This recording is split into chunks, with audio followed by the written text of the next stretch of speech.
Dito ka na?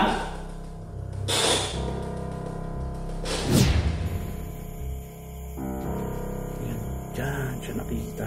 Nakatayo dyan.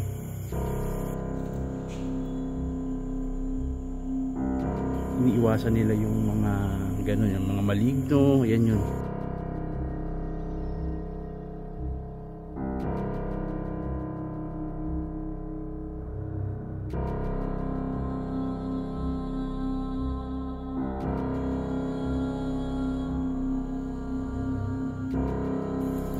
Ko.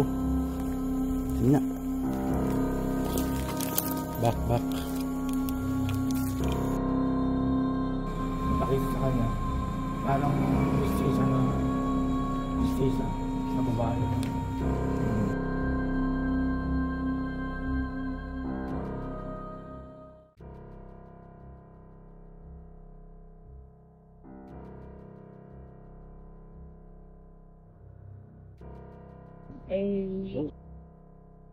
Yung mga nagtawa dito, may lang daw na nakita talaga, parang naghangel na puting damit lang.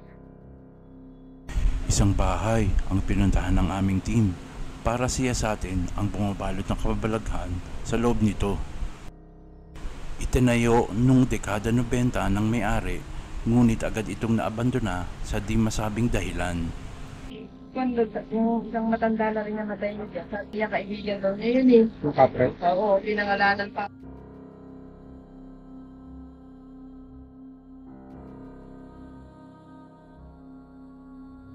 Samahan niyo ako ngayong gabi at pasukin natin ang bahay na puti ng babaeng mistisa. Dito na tayo sa bahay na pinasok na natin. So, ikutin natin yung buong lugar. Maliit lang naman siya. May second floor tapos meron sa likod. Yun nga, sinasabi nga nung matanda dito na meron nakakita na merong babaeng mistisa na nakatayo dun sa terrace sa taas. Yun. Siguro siya yung unang may-ari dito. Uy, nikilabutan ako. Tanyo. Grabe ang ano dito. Grabe ang ano dito.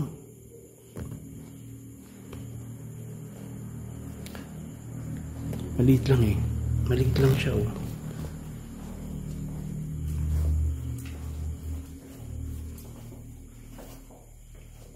Oh, ito yung kwarto daw ng caretaker dito. Dito daw siya nagkakwarto.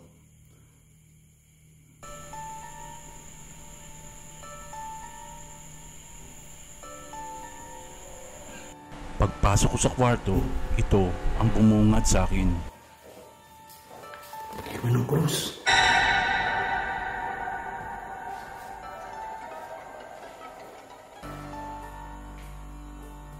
Ito. Kusina.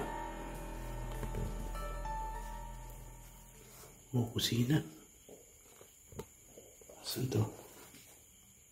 Banyo. Ito kusina. Paikot siya sa loob. Oo nga, no? Yan, maiksi lang siya.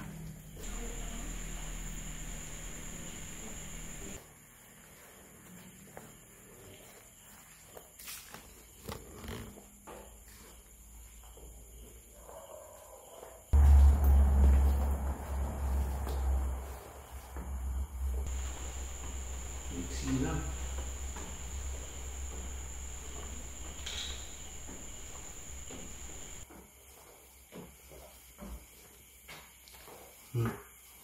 Parang sala lang to siya. Parang sala lang. Tapos isang kwarto. Tapos ito. Isang kwarto.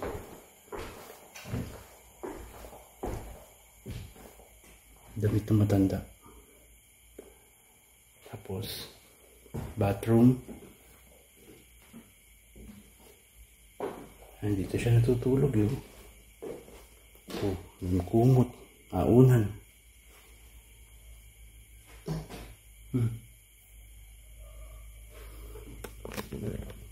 Siguro dito, magkakandak siguro tayo ng tulad ng ginawa natin sa mga previous video natin, yung mga Necro, SP7, Yan, yung mga ganyan, mga REM pad. Mamaya yan ang gagawin natin yan. Kasi maliit lang naman yung lugar eh. Tapos ito yung ano. Gas.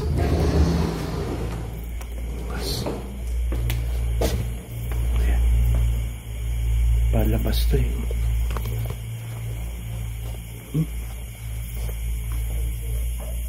Wala na. Yung sa kabilang side,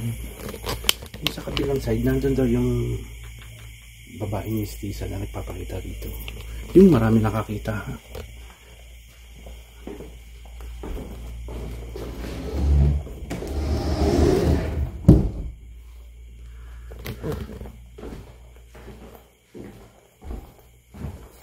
Dito tayong daan.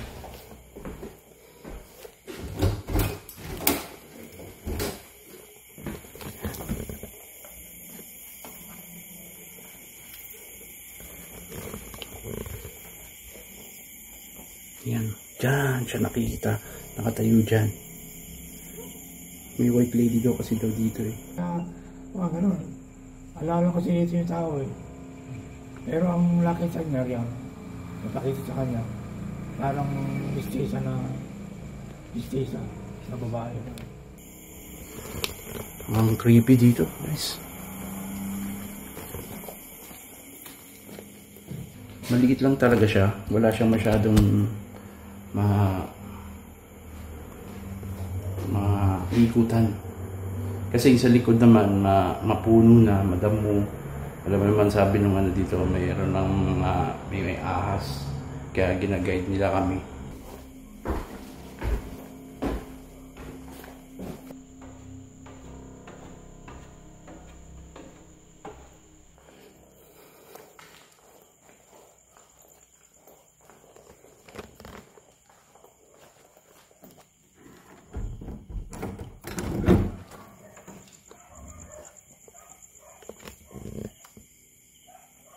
Laki ng terrace.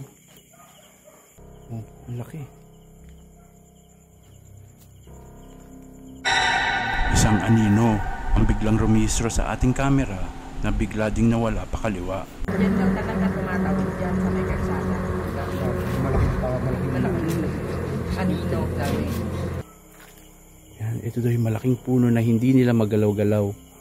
Kasi daw talagang kinakabahan sila sa nagkakaroon na ng nakakatakot na kwento. So iniiwasan nila yung mga ganun, yung mga maligno, yan yun.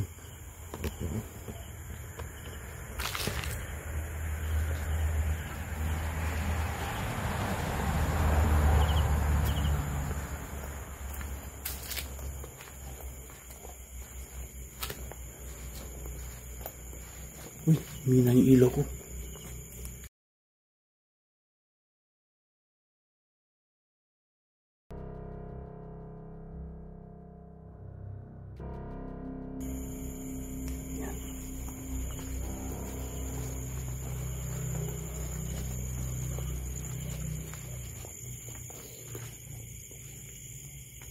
Ito hindi nila magalaw-galaw yung kahoy na yan. Nakita noon yung kasama ko rin na nagkuha ng kahoy. Parang hinihila niya kahoy, hindi niya mahila-hila. Nung pa nagbasa siya, babayaan mo na kami. Pagkat nung kunin niya, parang hindi siya, ganun.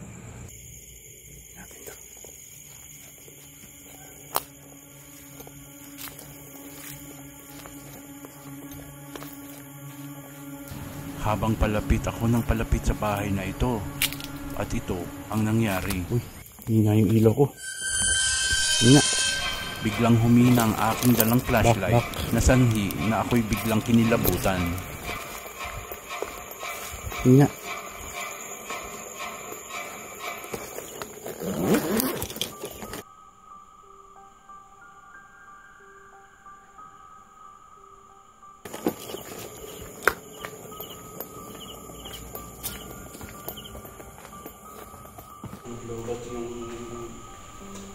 Naglobat yung flashlight.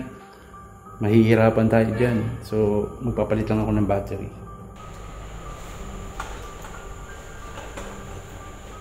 Ayan, continue na natin. Nagpalit na ako ng battery. Nalobat lang eh.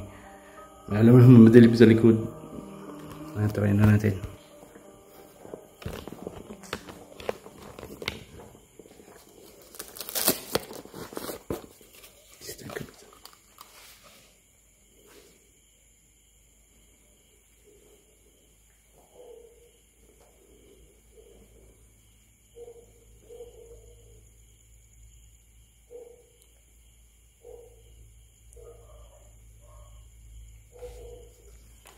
Mamaya tayo mag-ano.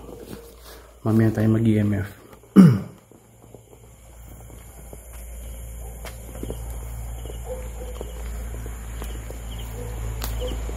Yung likod. So, ayan na. Saan natin. Pag nalobat pa to, ewan ko na lang na takbuhan na to sigurado.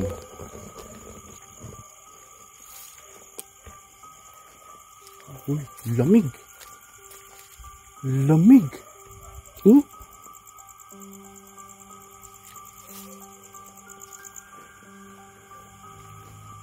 Tao ba dyan? Tao ba dyan?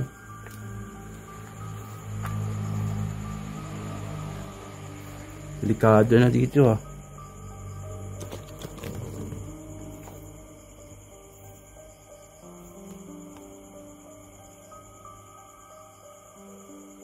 Tao ba dyan?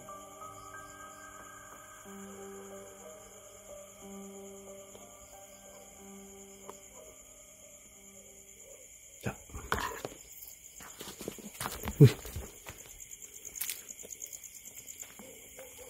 Dito sa part na to,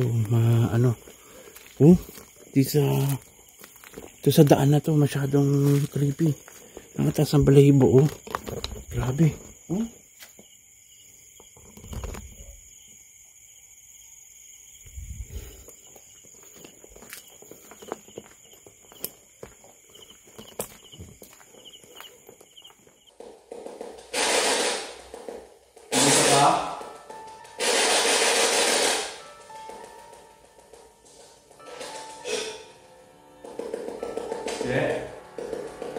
Sabi mo?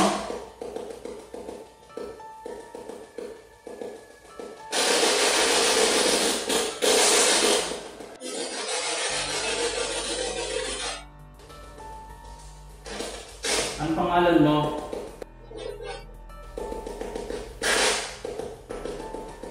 Ha?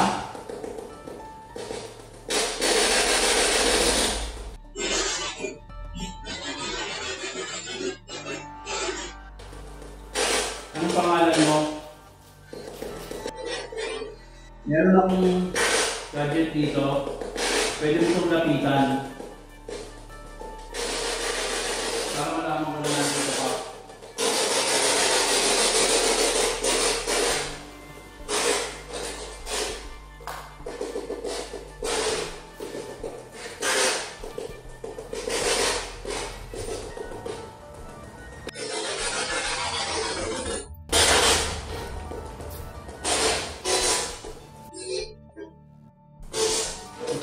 Ang pangalan mo? Dito ka na?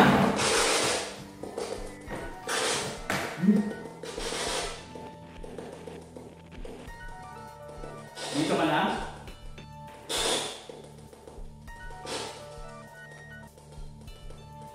Ikaw ba yan? Ha? Pailawin mo ngayon kung nandito ka. Pailawin mo.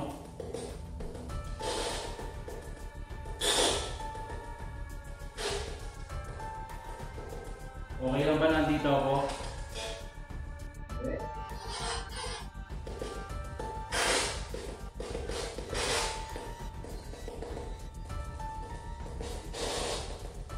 Ikaw ba yung nagpapailaw dyan? Kapitan mo yung antena.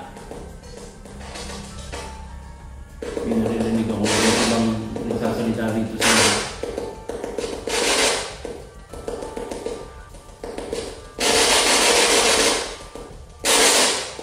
Sige nga.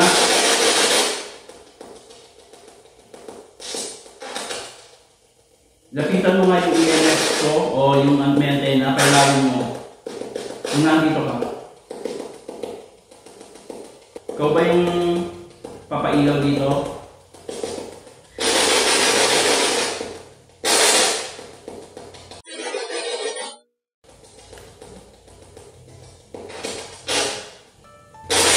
Ang pangalan mo?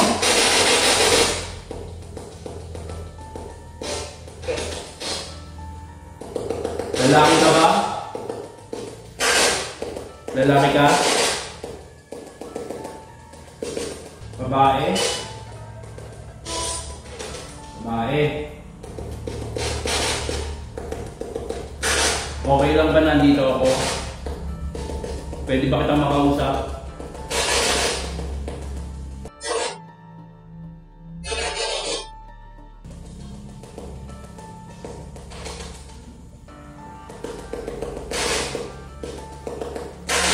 Pwede ba kitang makausap?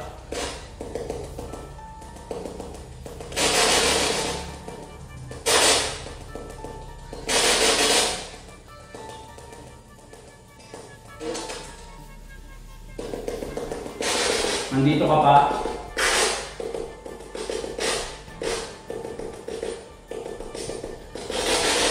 Init. Ang init ng pakiramdam dito. Sobra.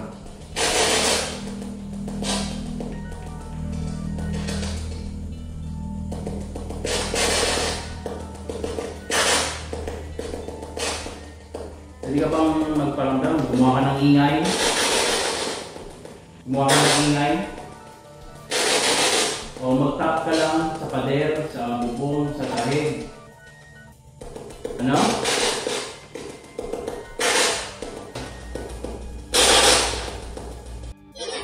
Kasi, kumain na yung pakiramdam ko.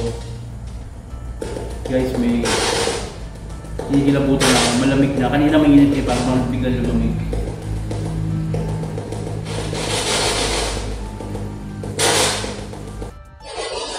Bantay ka ba dito? Bantay ka dito?